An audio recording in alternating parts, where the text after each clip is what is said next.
మార్చండి, అద్భుతాలతో నివారా. I'm are Balakishore. చాప్రేవులలో ఉన్న అద్భుత అంతోని వారి పుణ్యక్షేత్రానికి డైరెక్టర్గా పనిచేస్తూ ఉన్నారు.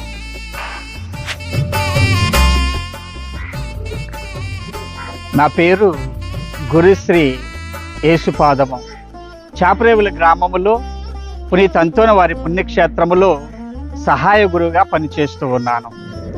చరిత్ర 1915 సంవత్సరంలో తొగడ్చేడు గ్రామము వరదల వలన పంట పొలాలు, గృహాలు, జీవులు అన్నీ కూడా కొట్టుకుపోయాయి. కానీ పునీత అంతోని వారి యొక్క స్వరూపము అద్భుత రీతిగా దేవుని అభయహస్తముగా ఆ నీటిపైన నిలిచిపోయినది. ఆనాటి నుండి చాపరేవుల చుట్టుప్రక్కల ప్రాంతాలలో పునీత అంతోని వారి ప్రార్థనా సహాయమున ఎంతోమంది జీవితాలలో క్రీస్తు ప్రభుని వెలుగులో నడిపింపబడుతూ ఉన్నారు. ఎంతోమంది మారు మనసు పొందుతూ ఉన్నారు.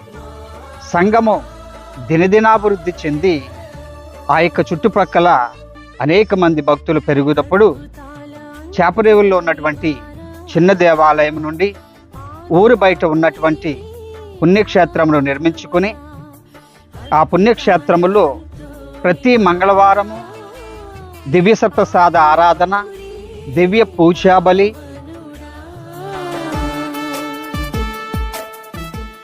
అన్నదానము, అనేకమైనటువంటి కార్యక్రమాల ద్వారా అనేక మంది భక్తులను ఈ యొక్క విశ్వాసములో నడిపింపబడుతూ ఉన్నారు. ఈ ప్రాంతము విశ్వాసమును ఉట్టిపడే విధముగా ఈ యొక్క ప్రాంతము దినదినాభివృద్ధి చెందుతూ ఉంది.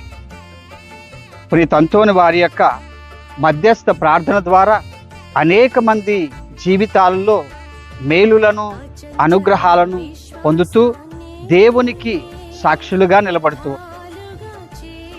వ్యాకుల మాతను చూచి వారి కుటుంబాలలో, వారి జీవితాలలో ఉన్నటువంటి కష్టాలను గుర్తు చేసుకుంటూ క్రీస్తు ప్రభుని చెంతకు నడిచే వారిని పునీత అంతోని వారి యొక్క మధ్యస్థ ప్రార్థన ద్వారా క్రీస్తు ప్రేమ, క్రీస్తు ప్రభుని యొక్క శిలువ త్యాగాన్ని గుర్తు చేసుకుంటూ ప్రార్థించే వారికి అద్భుత రీతిలో మేలులను పొందుచున్నారు.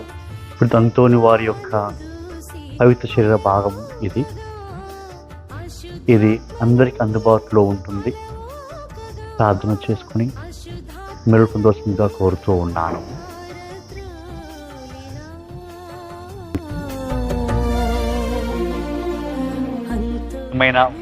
పునీత అంతోని వారి భక్తులారా, జూన్ నెల 4 నుంచి 13 వరకు జరగబోయే నవదిన ప్రార్థనలో మరియు పండగ పూజలో పాల్గొని అంతోని వారికి మధ్యస్థ ప్రార్థన ద్వారా మేలు పొందవలసిందిగా కోరుతూ ఉన్నాను.